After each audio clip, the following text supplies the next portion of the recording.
واتل عليهم نبأ نوح إذ قال لقومه يا قوم إن كان كبر عليكم مقامي وتذكيري بآيات الله فعلى الله توكلت فأجمعوا أمركم وشركاءكم ثم لا يكن أمركم عليكم غمة ثم قضوا إلي ولا تنظرون. İstanbul Zeytinburnu'da İslami kimliğiyle tanınan Özbek asıllı müderris Abdullah Buhari Hoca uğradığı silahlı saldırı sonucu katledildi. Abdullah Buhari Hoca dün öğlen namazına doğru dernek binasının yanında silahlı saldırıya uğradı. Abdullah Buhari İstanbul Zeytinburnu'nda din dersi verdiği derneğin önünde silahlı saldırıya uğradı. Lakaplı Abdullah Buhari bugün son yolculuğuna uğurlandı. Özbek Hoca Abdullah Buhari'nin cenazesi adli tıptan alındı ve hayatını kaybettiği vakfın önüne getirildi. Tekbirlerle vakfın içerisine götürülüyor. Özbek Hoca lakaplı Abdullah Buhari her zaman olduğu gibi dün sabah saatlerinde bu derneğe geldi. Tam kapıyı açacağı sırada kimliği belirsiz bir kişinin silahlı saldırısına uğradı. Abdullah Buhari Hoca dün öğlen namazına doğru dernek binasının yanında silahlı saldırıya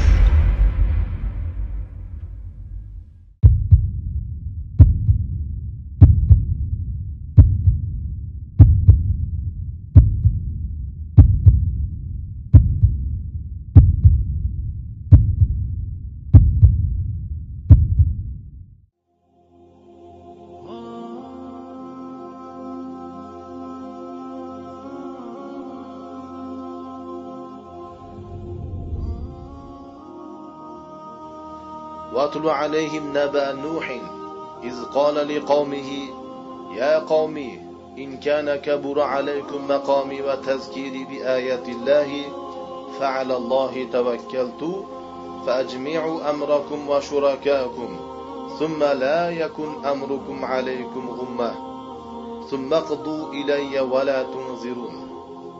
Ularga Nuh alayhissalomning xabarini tilovat qilib bergin. O'shanda o'zining qavmiga aytdiki, ey qavmim, agar sizlarga mening maqomim va sizlarga Allohning oyatlarini eslatishligim og'ir kelgan bo'lsa, katta bo'lgan bo'lsa, unda Allohgagina tavakkul qildim.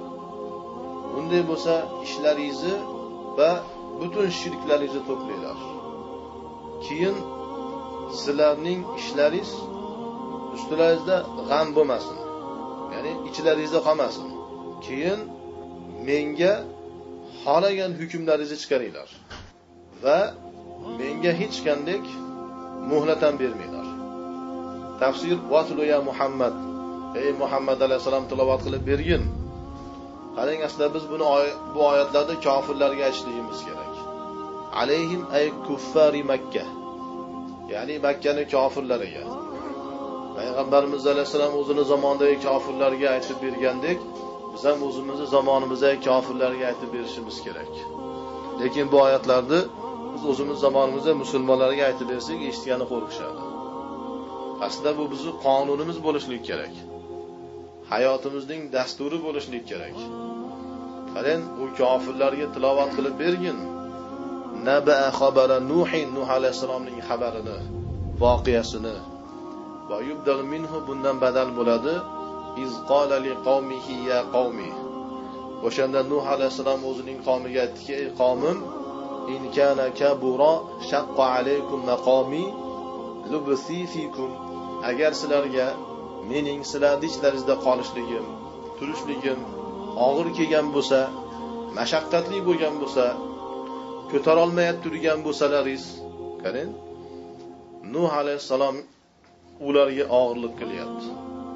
Bizning zamonimizdagi mu'minlar ham ayni shaklda. Mu'minlar dunyoda qayerga borsangiz eng og'ir insonlaridir. qaytga borsa, menman degan hukumatlariga og'irlik qiladi. Qarang, bu yaxshi emasmi bu? Tarozini bir pallasiga sizib qo'yadi, bir pallasiga millionlarcha odamlarni qo'yishadi. Yaxshi emasmi? Nahotki siz o'sha pallada bitta bo'lib og'ir bo'lganlardan bo'lishni xohlamasangiz, millionlar ichida bo'lishni xohlaysizmi? Allohning katta ne'mati-ku bu. Qarang, payg'ambarlarning hayoti shunday edi. Agar sizlarning ishlaringizda meni turishligim, qolishligim sizlarga og'ir kelgan bo'lsa, ya'ni xohlashmayapti-ku, Nuh alayhisolamni haydashga, yo'qotishga harakat qilishyapti. Ya'ni men sizlarning ishlaringizda turishligimni xohlamayapsizlar. Har xil fitna, fasod qilyapsizlar. Va tazkiri va'zi iyyakum bi ayatillahi, va Allohning oyatlarini sizlarga eslatishim, Allohning oyatlari bilan sizlarga va'z nasihat qilishligim sizlarga og'ir kelyapti turgan bo'lsa, fa'alallohi tavakkaltu, unda faqatgina Allohga tavakkul qildim degan edi Nuh alayhisalom. Biz ham shuni kofirlarga aytib, qara Nuh alayhisalom zamonidan boshlangan edi, bu butun payg'ambarlarning sunnatidir. Biz ham aytamizki, agar bizni sizlarning ichlaringizda yoki sizlarning vatanlaringizda, sizlarning mintaqalaringizda qo'limizdan kelganicha dinimizga amal qilib yashashligimiz og'ir kelyapti turgan bo'lsa, va sizlarga bizning da'vatlarimiz og'ir kelyapti turgan bo'lsa, unda biz Allohga tavakkul qildik deyishimiz kerak. Fa ajmi'u amrakum, butun ishlaringizni to'planglar deyishimiz kerak. I'zimu ala amrin taf'alunahu bihi, meni to'g'rimda qilmoqchi bo'layotib turgan ishlaringizga azm qilinglar. Ya'ni qarorlaringizni beringlar. Va shurakaakum, va shirklaringizni ham, butlaringizni ham to'planglar. Qarang, biz bu kufr, shirk tuzumlarga qarshi Allohning dinini dushmani bo'lgan kim bo'lsa bo'lsin, oti nima bo'lsa bo'lsin, hammasiga shuni aytishligimiz kerak. Men Allohgagina tavakkul qildim. Sizlar butun ishlaringizni, siyosatlaringizni, hukumatlaringizni to'planglar. Va butun shirklaringizni, butlaringizni, ilohlaringizni, xudolaringizni to'planglar deyishligimiz kerak. Biz zamondagi menman degan musulmon nima deydi? Men sizlarning ishlaringizda yurishligim og'irlik qilyaptimi? Men sizlarga nasihat qilishim og'ir kelyaptimi? Qilmayman endi deydi. Ana men o'zim vazifamni bajarib qo'ydim. Endi aytmayman endi, o'zlaringizdan ko'ringlar. Keyin sekin kofirlar, din dushmanlari qonunlar chiqarsa, bu ham sekin qadam-qadam ergashib ketaveradi. Shunday qilib sekin-sekin man qilaveradi, bu ham teppa-teng ketaveradi. Va buni dindorlik deb bilishadi. Musulmonchilik deyishadi. Haqiqiy islom mana bu, iymon mana bu, dindorlik mana bunday bo'ladi. Agar meni sizlarning ishlaringizda yashashligim va da'vat qilishim og'ir kelyapti turgan bo'lsa, Allohgagina tavakkul qiling. Ba'zi aytadiki, endi bu gapni gapirish uchun orqangda kimdir bo'lish kerak-da. Alloh bor-ku, Alloh yetmaydimi? Robbul alamin bor-ku. Mana Nuh alayhisolamning orqasida kim bor edi? Hech kim yo'q-ku. Va sanoqli insonlargina, qarang, sanoqli insonlargina Nuh alayhisolamni da'vatini qabul qilganda xolos. Boshqa butun jamiyat, butun dunyo Nuh alayhisolamga qarshi edi. Shunda fa'ajmi'u amrakum, butun ishlaringizni to'planglar deyapti. Polislaringni tasha deyapti. Amniyatingni tasha, istixborotingni tasha. SMBlar, FSBlar hammasini tasha deyapti. Interpolini ham chaqir deyapti. Hammasi ishga tushsin. Va shurakaakum, butun shirklaringizni, butun xudolaringizni, ilohlaringizni chaqiringlar, to'planglar. Bu yerda ikkita tafsir bor. Va shurakaakum deganda al-vav bi ma'na ma'a. Vav ma'a ma'nosida, bunga ko'ra maf'ul ma'fu bo'ladi. Butun ishlaringizni xudolaringiz bilan birgalikda to'planglar degan ma'noda. Jamlanglar degan ma'noda. Ya'ni sizlar ham butun kuch-quvvatlaringizni to'planglar, siyosatlaringizni, hukumatlaringizni to'planglar, xudolaringiz ham butun o'zlarini kuch-quvvatini, siyosatini, hukumatini to'plasin. Va nahv kitoblarida o'qigansizlar, vovda atfda ham ehtimoli bor. Ya'ni atf qilish ham mumkin.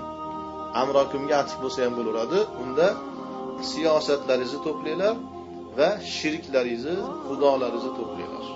Hozir ko'ryapsizlar, musulmonman degan zolim podsholar yo Rusni o'ziga xudo qilib olgan yoki Amerikani o'ziga xudo qilib olgan. o'sha xudoyin bo'lgan Rus yoki xudoyin bo'lgan Amerika bilan mana undan boshqa xudolaring bo'lsa hammasini to'plagin, mana siyosatlaringizni birlashtiringlar, qo'llaringizdan kelganini qilinglar deyapti. Qani ochiqchasiga ayting deyapti. Siz ularni maydonga chaqiryapsiz, chunki sizni orqangizda Alloh taolo bor. Allohga kim qarshi kela oladi?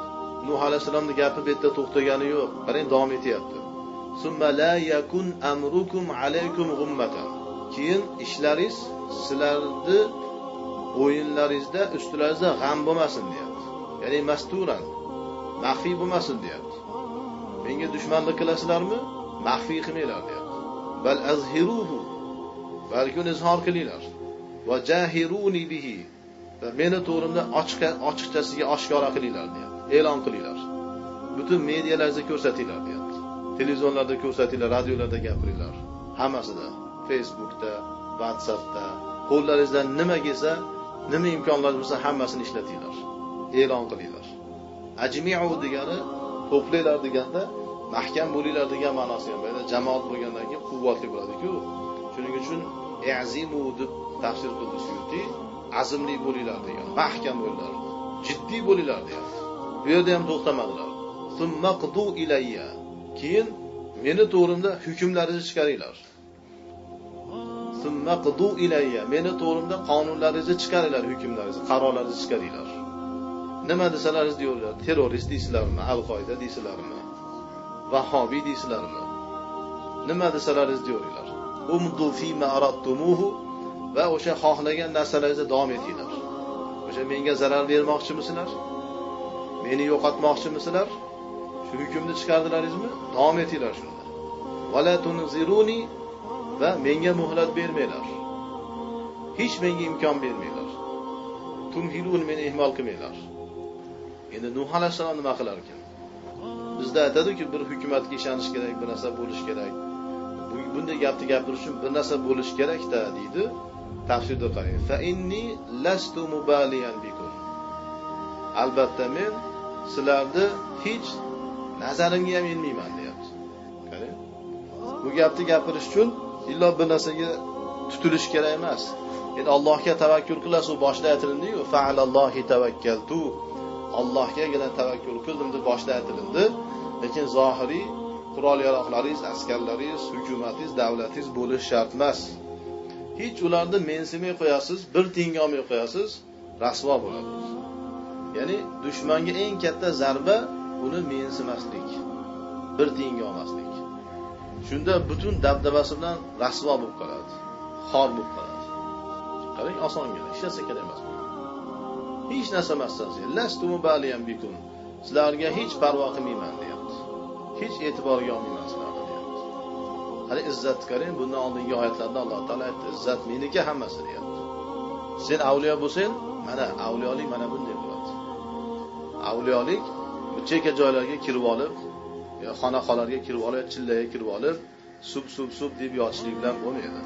Avliyolik o'ng yuzga ursa chap yuzni tutib berishlik bilan bo'lmaydi. Avliyolik mana bunday bo'ladi. Mana Nuh alayhisalom avliyo, Allohning do'sti. Alloh taolo tarixdan mana bir misol ko'rsatyaptiki, mana shunday bo'lasizlar deyapti. Mana shu haqiqiy izzatli hayotdir. Xo'sh, bizning zamonimizdagi musulmonlar bu oyatlarga amal qilmasdan, kofirlarning butun qonunlariga bo'ysunishlik, ularga itoat qilishlikni o'zlari aldab taktika deb olishgan. Biz taktika qilyapmiz, kofirlarni aldayapmiz deyshadi. Vaholanki hech uzluksiz holatda kofirlarning qonunlariga itoat qilib ketishyapti. Xo'sh, nima foyda qilishyapti? Borgan sari xor bo'lib, borgan sari sharmanda bo'lyapti-ku. Hech qanday izzat, hech qanday yutuq yo'q-ku. Shuning uchun payg'ambarlarning yo'lidan boshqa yo'l yo'q. Yo'lingiz aniq bo'ladi. Mana bu yo'lni aniqligi to'g'risida. Lekin bu degani kufr ahli bilan janjal qilib tortish degani emas. Ular bilan yuzma-yuz kelganingizda shirin gapirib, go'zal axloq bilan da'vat qilaverasiz. Alloh taolo qavlan layyinan dedi-ku Musa alayhisalomga, Firavunga borganingda yumshoq so'z bilan da'vat qilasan dedi. Muhammad alayhisalom ham yumshoq shirin so'zlar bilan da'vat qilardilar. Lekin yo'lda aniqligi kelganda, meni yo'lim mana shu. Men islomdan zarra qadar uzoqlashligi mumkin emas. Ana shu meni dinim deyishingiz kerak.